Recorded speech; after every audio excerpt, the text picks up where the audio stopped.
Imagine this. You are standing on a medieval battlefield at sunset. The noise is fading. The enemy is running. Your banner is still in the air. Your king is alive. By every definition that matters, you have won. And yet your hands are still shaking. Not from the fight, from what comes next. Because in the Middle Ages, winning a battle did not mean you were safe. Sometimes it meant the real trouble was just beginning.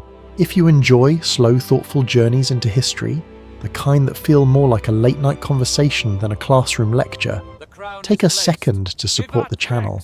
Like the video if it speaks to you. Subscribe if you want more stories like this. And tell me in the comments where you are listening from. I always love seeing how far these stories travel. Now, let us step carefully into the year 1066. Most people know it as the year of the Battle of Hastings. William of Normandy defeats King Harold of England in a single dramatic day. Harold is killed. The Anglo-Saxon army collapses. It looks decisive, clean, final. In movies, this is where the credits would roll. But real life was not a movie. After Hastings, William did not inherit a peaceful kingdom, he inherited resistance. Within 3 years, northern England rose in rebellion. Danish forces threatened from across the sea. English nobles refused to accept Norman rule. William responded with what chroniclers later called the Harrying of the North, between 1069 and 1070. According to the Anglo-Saxon Chronicle, entire regions were burned, crops destroyed, villages emptied. Some historians estimate that large portions of Yorkshire were left uninhabited for years. He had won the battle, but he had not yet won the country. And this was not unusual. In medieval Europe, battles were often tactical events inside much longer struggles. There were no instant surrender ceremonies, no signed documents broadcast across continents. Power was personal, loyalty was fragile, and news travelled slowly, sometimes so slowly that people did not even know who had won for weeks. A battlefield victory removed an army. It did not erase rival bloodlines. It did not calm angry nobles. It did not feed a hungry population. In fact, sometimes victory made things worse, because now you had to prove you deserved it. And that meant more campaigns, more taxes, more tension. So when we think about medieval triumphs, the shining armour, the heroic charges, it is worth remembering that for the people living through it, the feeling was rarely relief. It was uncertainty. You survived today, but what about winter? What about the next rebellion? What about the neighbour who quietly supported the other side? Winning was only the first step, and in the medieval world, the steps after victory were often the most dangerous of all. Now let us move beyond the battlefield itself, because even if you defeated your enemy, something far more fragile might already have been broken. But even if the crown is secured, even if the rival army is scattered, what if the real damage is not political but physical? Let us ride south to 14th century France. The war between England and France that we now call the 100 Years' War was not one long continuous battle. It was a series of campaigns, pauses, raids and uneasy truces stretching from the year 1337 to 1453. And one of its most devastating weapons was not the sword, it was fire. English armies, especially under Edward III and later his son known as the Black Prince, used a tactic called the chevauchée. Fast-moving mounted raids designed to burn crops, destroy mills, slaughter livestock and terrify the population. Not to conquer land permanently, but to break it. In the year 1355, the Black Prince led a massive raid through southern France. Contemporary records describe towns set ablaze across hundreds of miles. French tax registers from the region of Languedoc show dramatic declines in revenue afterward. Entire villages were listed as deserted. Imagine being a farmer in that moment. You wake up to smoke on the horizon. By nightfall, your wheat fields are ash. Your oxen are gone. Winter is only months away. Now here is the uncomfortable part. Even if your king wins a battle somewhere else, your farm is still burned. Victory on the battlefield did not magically replant crops. It did not rebuild watermills. It did not refill empty barns. And then, as if war were not enough, the Black Death swept into Europe in the year 1347. Over the next 4 years, it killed perhaps 1/3 of the population. Some regions lost even more. Chroniclers wrote of villages so empty that grass grew in the streets. Can you imagine surviving war, only to face plague, This is why a medieval victory often felt hollow for ordinary people. You might defeat your enemy, but your economy could be shattered, your labour force reduced, your trade disrupted for years. In fact, historians often point out that war damage and disease together reshaped medieval society more profoundly than many individual battles ever did. So let me ask you something. If your side wins, but your home is gone, does it feel like winning? This is the part of history we rarely picture when we imagine knights and banners. The silence after the army leaves, the empty fields, the slow grinding work of survival. And yet, as painful as destruction was, there was something else that made medieval victories unstable. Something even more human. Because even when the land stopped burning, the memory did not. And that memory had a way of coming back for revenge. And here is where history becomes intensely personal. Because in the medieval world, war was not just about territory. It was about names, family names, bloodlines, honour that could stretch across generations. Let us step into England in the 15th century during what later historians called the Wars of the Roses.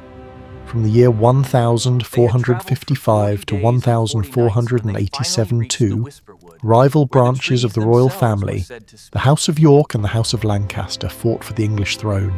Now, if you only look at individual battles, some of them seem absolutely decisive. Take the Battle of Towton in the year 1461. It was one of the bloodiest battles ever fought on English soil. Chroniclers suggest that as many as 20,000 men may have died in a single day, though modern historians debate the exact number. Snow fell, bodies froze where they lay, the Yorkists won, and Edward IV was crowned king. That sounds final, does not it? But it was not.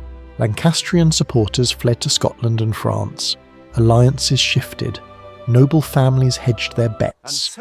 Just 10 years later, Edward himself was briefly forced into exile when the powerful Earl of Warwick changed sides. Imagine living in that time. One year you swear loyalty to a king. The next year that king is gone, and you have to decide quickly who you support now, because supporting the wrong side could mean losing your lands or your head. In medieval Europe, killing a rival did not eliminate the threat. It often deepened it. Sons inherited grudges, widows negotiated alliances, cousins resurfaced with claims. Power was hereditary and so was revenge. Even executions could backfire.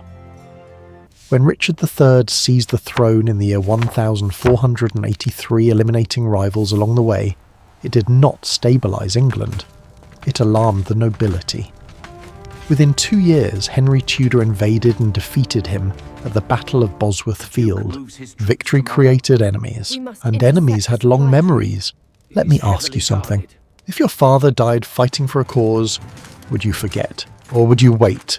In a world built on personal loyalty and fragile oaths, a battlefield victory was never just military. It was emotional, and emotions do not disappear when the swords are sheathed. They simmer. They organise, they return, which leads us to another uncomfortable truth. Sometimes the greatest threat after victory was not the defeated enemy, but the ambitious allies standing right beside you. Now let us turn the camera slightly, not toward the enemy across the field, but toward the men standing behind you, the ones who helped you win. Because in the medieval world, your allies could become your next problem. Consider the Crusader states in the Eastern Mediterranean. In the year 1099, after a brutal siege, Christian forces captured Jerusalem during the First Crusade. To many in Europe, this felt like a miraculous victory.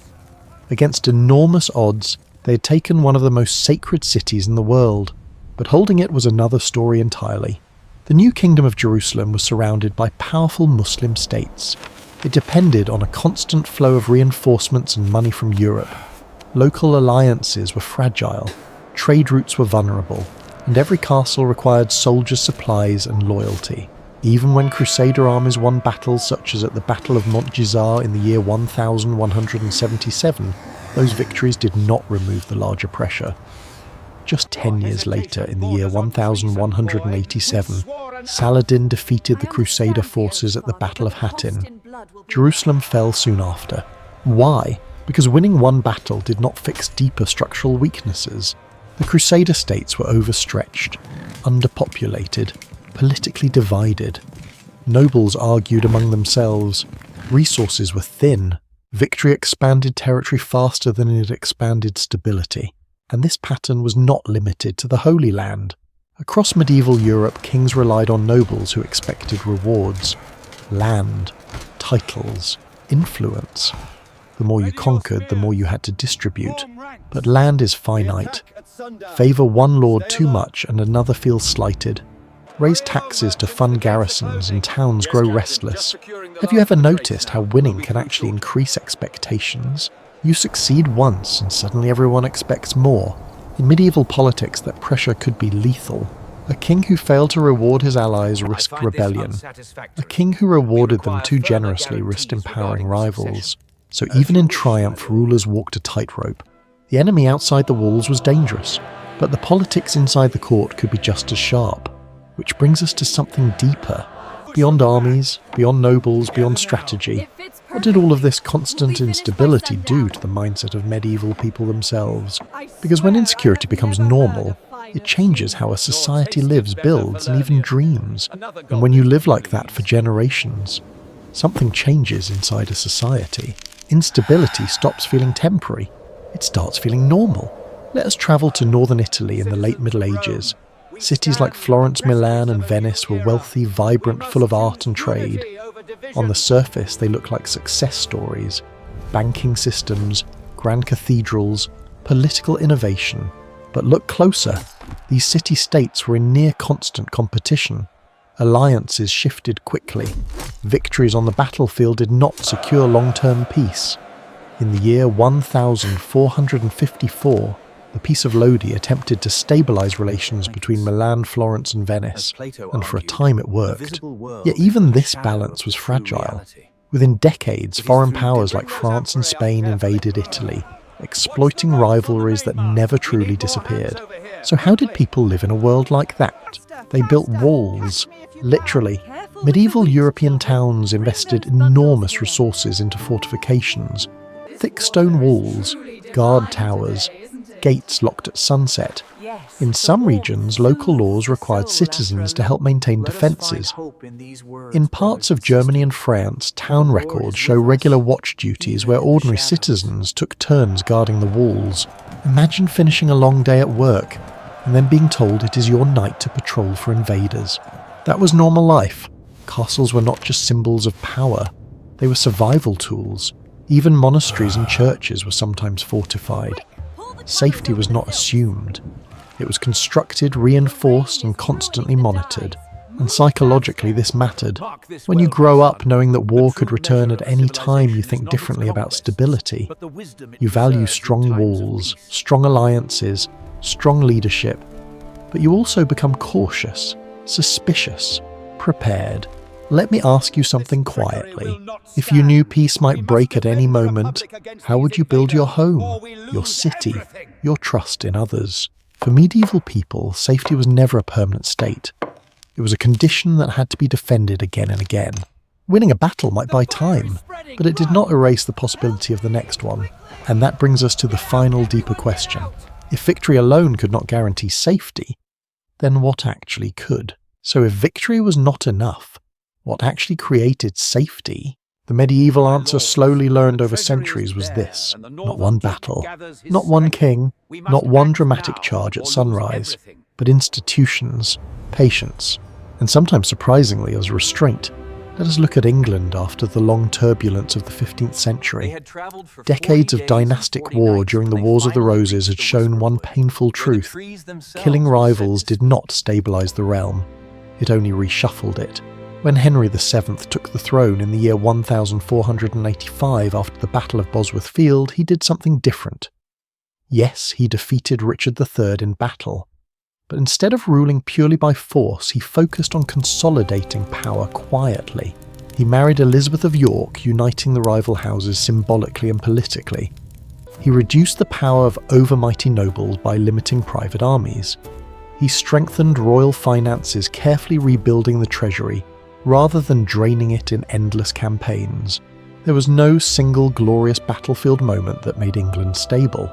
It was administrative reform, financial discipline, political marriages, not exactly the stuff of epic movies, but it worked. By the early 16th century, England was far more internally secure than it had been in generations. Across Europe, something similar was happening.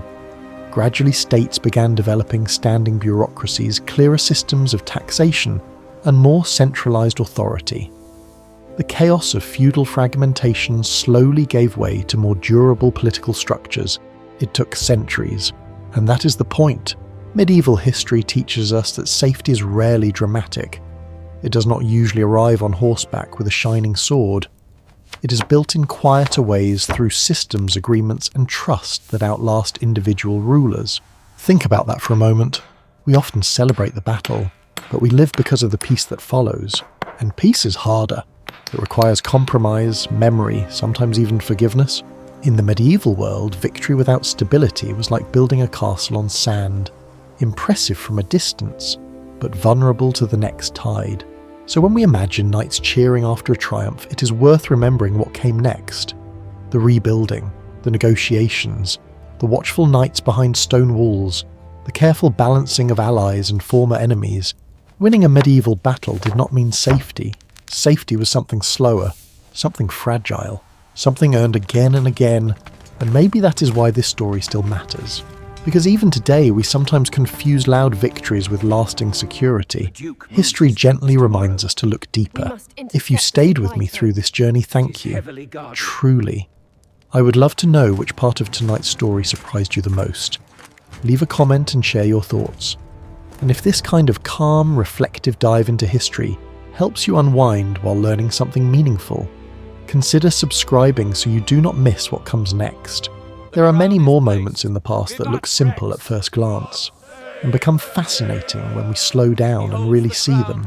Until our next story, rest well, and remember that in history, as in life, the hardest battle is often the one that comes after you think you have already won.